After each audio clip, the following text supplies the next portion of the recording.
With me today, I have Mercury of Priest. Mercury is the vocalist for Priest, a Swedish synthwave band that blends hard rock, industrial, and electronic music. Priest contains two former members of Ghost. Mercury, along with keyboardist Salt, were with Ghost for a 2-year run. Priest has been in operation since 2017, and they are about to release their third record called Body Machine. It comes out July 15th on Cleopatra Records. Mercury, welcome. Thank you so much. Thank you for having me. Thank you, Scott. A pleasure. And yeah, it's been a wild ride, and we're finally about to release our third full length here, and it feels exciting, I must say. Yeah, and the first two, I wasn't aware of them until I got the latest record, and I mean it's something. It's really, really great.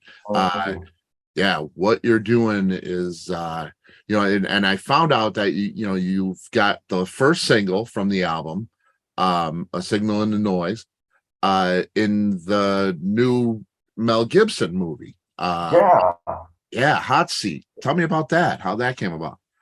Oh, it's fantastic to have your song, in a big movie with Mel Gibson. You're growing up singing a lot of movies, but so it's a bit surreal still, and it came about. Yeah, we signed with Cleopatra, and of course they're based in Hollywood, and one thing led to another. Then an opportunity came up for us to have a song in that movie, and we checked out what it was about, and it was like a cyber thriller with hackers and stuff. So it goes pretty well in line with what we're doing and what we want to be connected with. So it was the perfect fit, and we're super excited about it. We're stoked, and I think it hit the cinemas in US July 1st.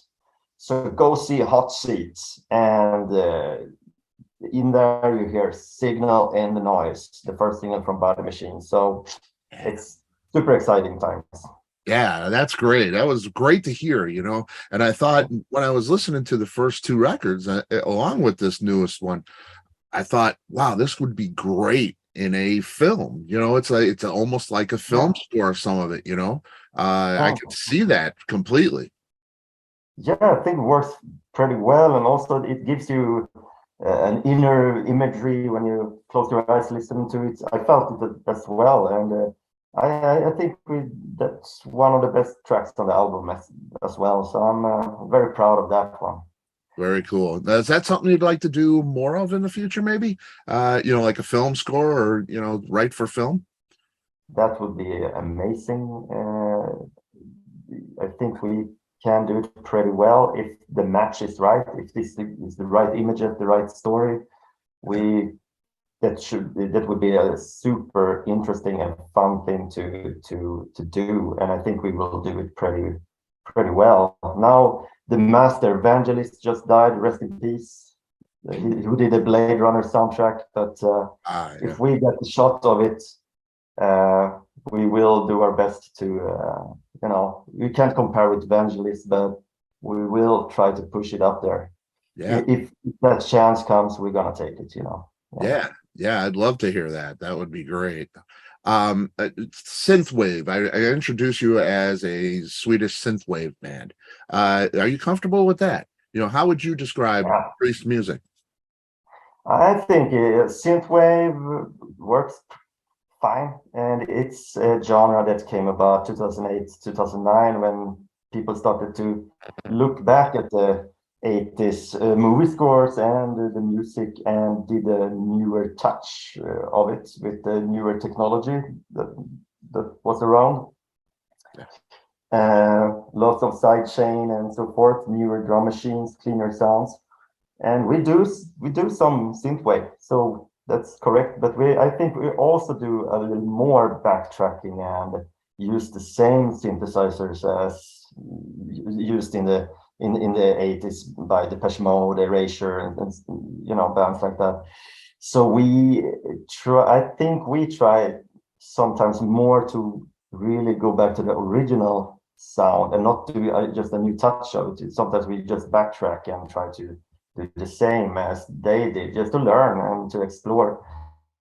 And that sometimes we don't record on tape, so we record on computers, and of course we have a better software. So there's something in there. The synthwave is a good definition, but I will in Sweden we call it just synth, and I think you can throw in goth / synthwave maybe or something, because I think we have a little gothic side in us as well. Yeah. But labeling stuff, that's we're priests. That's it. Absolutely. It's all music to me. Yeah, definitely. And I did hear a lot of that Depeche Mode kind of sound, where it harkens back to that earlier synth kind of thing. And the 80s sound had a little bit of a different, 90s sound had a little bit of a different thing than what we hear today. You mixed the two really well. So it brings the world of yesterday in with the world of today. Really it makes for something very unique. Thank you. And we throw in the 90s as well, and that's something we're gonna do more in the future. We maybe even gonna have to go and dust of the old genre big beat on the next album. So we'll see what we come up with. But it's fun to explore the genres you grew up with and what you grew up with loving. So it's of course some nostalgia in there that we had to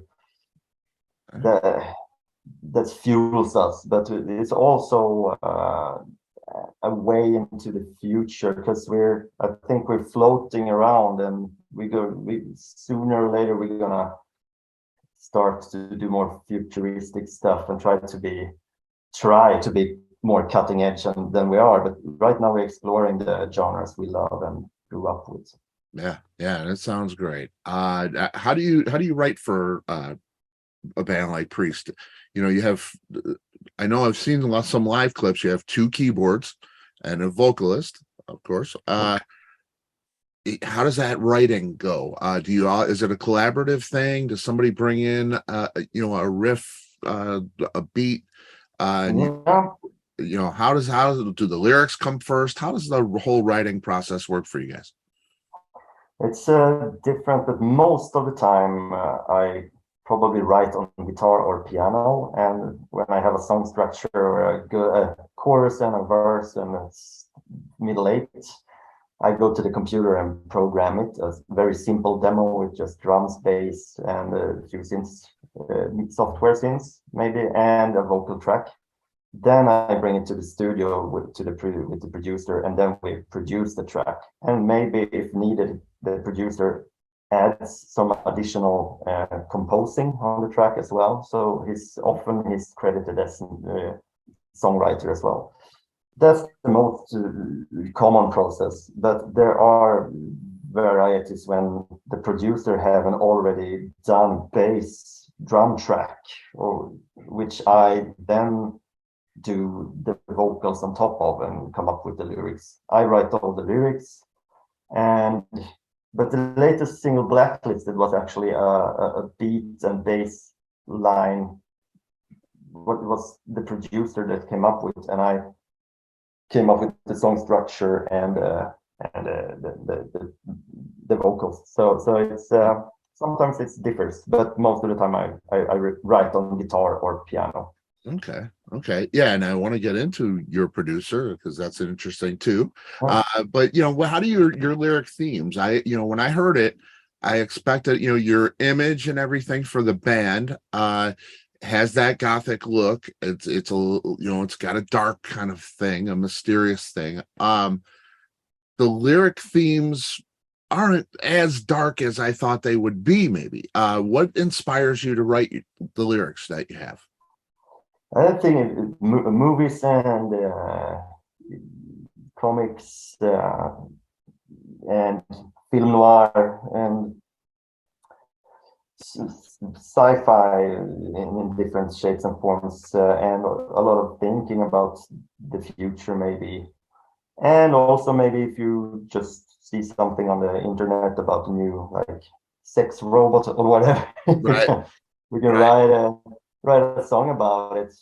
Mostly things that I think is I don't want to write a boring song with boring lyrics, just common, but I want to feel excited, a little bit of excitement myself if I want to put something down on paper. And if I mix emotions or events that I've been through myself, sometimes also, and mix it with try to make it more generic for so everybody can interpret it their own way. And you know, so it's a lot of personal stuff in there as well, but it's cloaked in a little darker themes. But also I think cinematically also, so as we talked about. So I want you to feel some kind of imagery or like a picture in there that you can feel, like you can see the weather or what if it's night or you know, or a club or whatever. So I want to try to do a mix of all that, so you have a little tiny short movie in every song. Yeah, and that's how it feels. It does, definitely. It's theatrical, and you know, it's dramatic, and I like that for sure. The members of the band, Mercury, Salt, Sulfur, concept of alchemy, the elements. Where'd that idea come from? And you know, have any of you studied alchemy in its history and concepts? The study is not studying, but reading as a layman a little about it. Oh, absolutely. It's chemical symbols were used in another band I was in, Ghost, and after that I rehearsed with another band called the Spagurics. It was a very small Linköping based band. Linköping is the city we're from in Sweden. And we were some rehearsals, and I wondered where the name came from. So, and that was an old alchemy movement. So I checked out a book called Spagurics, and I just opened it, and then I saw the direct connection from the 4 elements used in Ghost: the earth, the air, fire, and water. Directly connected to the tria prima, salt, sulfur, and mercury. So, and we had this new band going. Priest was already a concept. So, and we didn't know what to name the characters. So, and we were 3. So I just, oh no, shall we really do this? Isn't too obvious or whatever? But then I thought, yeah, somebody wanted me to just see this right now, so I just used it, and yeah, I think it worked out pretty well. I think it's cool symbols, and but as to answer your question, I just think it's very cool, and I don't know so much about old alchemy besides what they try to do and try to make gold out of, you know, the earth and stuff like that. But it's cool stuff. Yeah, and it really is. It enhances the image that you have for sure. The symbolism and everything is very ghost-like. Now the ghost has the nameless ghouls. You have the masks the same way. Did you ever, did you like that concept? Obviously, did you ever worry about some backlash maybe from fans saying it's too close or anything like that? I preceded that. I think it would be very strange if they didn't complain or do the connection, but it's so obvious that we just move forward. I sincerely thought it was, I didn't want the party to stop, basically. So, and it was very fun having a theatrical band, and as a comic book lover since I was a little kid, it's almost the next best thing than being a real superhero is to be a rock star. But if you add the mask, it's you get something in there and fulfill your childhood dream or dreams, whatever. And it's fun with a full-on concept band, because you can in one project you can fulfill your interests in design, in art, in movies, like doing music videos, literary stuff like with the lyrics, and also the music. So it's all in one project. So if you're a person that can't decide on exactly what to do, a project like this is pretty good for you. So because you can, you're satisfied on all levels all the time, and you can dive into different parts of it. So yes, I just wanted it to continue, but to do another metal band would be not very smart. So we did a full electronic band instead. So something had to be different. Yeah, and I was going to say it's completely different. The look is fairly similar, but the sound is completely different. Anybody expecting a Ghost here is, going to be, they're going to notice a huge difference. It's a completely different band, which I appreciate. Yeah.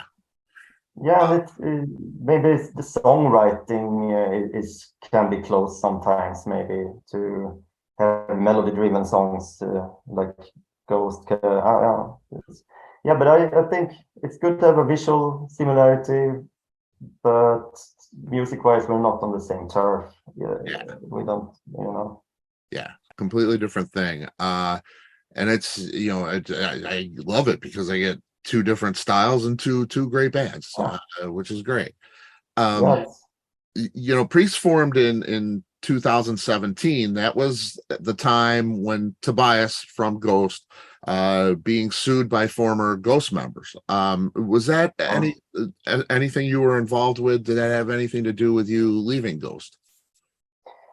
I was fired in 2015 from Ghost, so I wasn't a part of that process. But I had a family member and close friend that was in the process, in the trial. So yeah, I was involved emotionally, you can say. Right. But I wasn't a part, otherwise than that, I wasn't a part of that process. Okay. Yeah. I always wondered about that too with the masks, and not any names. Was it how does somebody move on from that, because nobody knows who you are? I say, that's Ben, that bass player for Ghost is great. What's his name? Nobody knows. What's he look like? Nobody knows. So when you come out of that and you try to go to another band, it's nobody knows your name or what you look like. So was that a difficult thing? Yeah, I actually went through therapy for 6 months after that, because I felt that, I'm nobody. We were up there playing with Metallica and Iron Maiden, and everything, and they know who you are. All the people backstage knows who you are, but nobody else. So it's just like being up here, then you basically not. And then I didn't have a job or anything, and it was cold turkey money wise, everything. So had to really start from bottom and up. But every breakup takes a while, right? So then you're back on track in a couple of months, and it's just to roll up your sleeves and get at it again. You don't have much of a choice. Yeah, and that you did a fine job, sir. Getting back on the horse and really getting some great stuff out here for sure. You've got a brand of fragrance, if I'm correct. Everybody has their brand of whiskey or beer. Priest has their brand of fragrance. What do you look to go with merchandising stuff like that for Priest? Is that something we can expect more of in the future? Yeah, it's out of stock. The fragrance is called Salvation, and and but it's sadly out of stock, and we have to restock it. But we don't know how yet. It's some new rules with exporting, importing liquid and stuff like that. So, but we're on it. As soon as we can, we're gonna have a restock of that or come up with a new fragrance. That perfume had it was a little leathery touch, and also some patchouli and some other. So we try to have a fragrance that we can stand for, that we can that's how you get something from. We had leather masks before, for example. So Right. And it was done in the first era when we had full-on gimp leather mask stuff on us. But now I think we're gonna maybe try to do another fragrance. So yes, sooner or later we're gonna have one, and hopefully we'll have a beer as well soon, because we know a brewery in Linköping called Centralbryggeriet that's maybe gonna.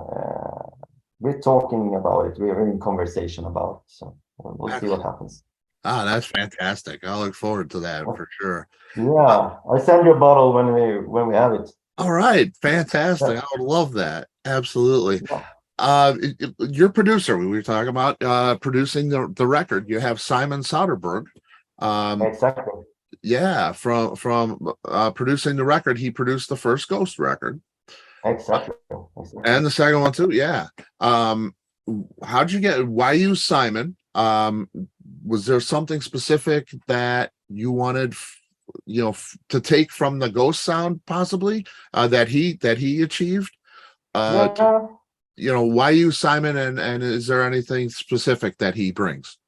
I think Simon was the guy that brought the sound of the first record, to make it sound really retro, like metal at that point. I can't speak for all metal, but much metal at that time was pretty layered, and a wall of soundy, extreme vocals. It was very in your face. Yeah. So a reboot at exactly that time, 2010, like doing it, go way back to early 70s ish, and early 80s touch. But you have basically one guitar there, bass, drums, and keys and vocals. And it was not layered. It was only like. So really rebooting the sound there, I think Simon had a big part in it, and I think we wanted that as well, but with synth-based music instead.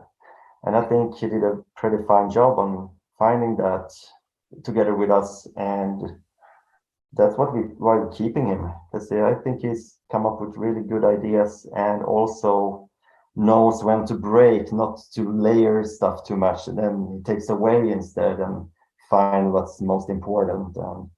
So I think we make a pretty good team, and it's always fun to work with him. Good sense of humor, and great time in the studio. We try to entertain each other. Right. It's fun. Yeah, and that helps for sure, because it can be tedious for sure. Yeah. Yeah. Definitely. It's great that you have that Ghost connection as well. We always, I do like to see that, because you do have that history, which is, it's a big part of it, Exactly, whether you like it or not, it's part of us too. We're from the same town. We knew about each other before even the bands existed, and we played on the same venues in Linköping with other bands. So we're from the same background. So, and why not use it if you are, use it as PR.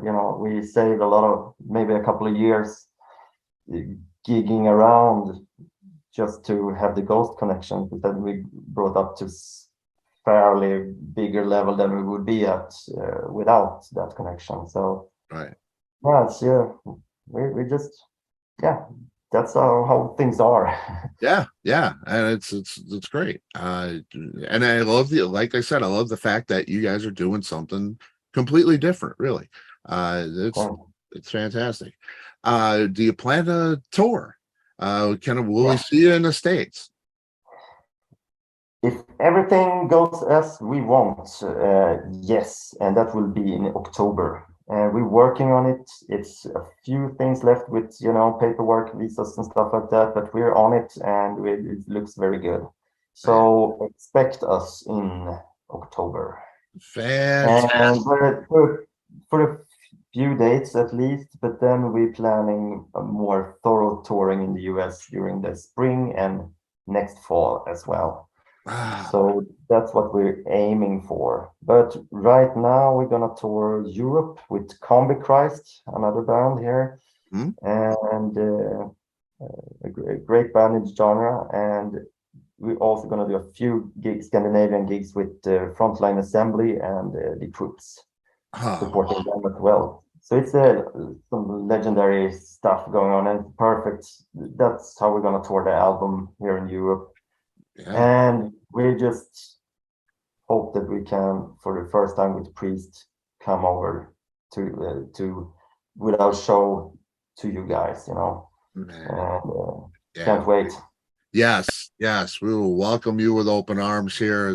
This is, we don't get a lot of this here. I don't think, not to the magnitude that Europe has it, the electronic music thing.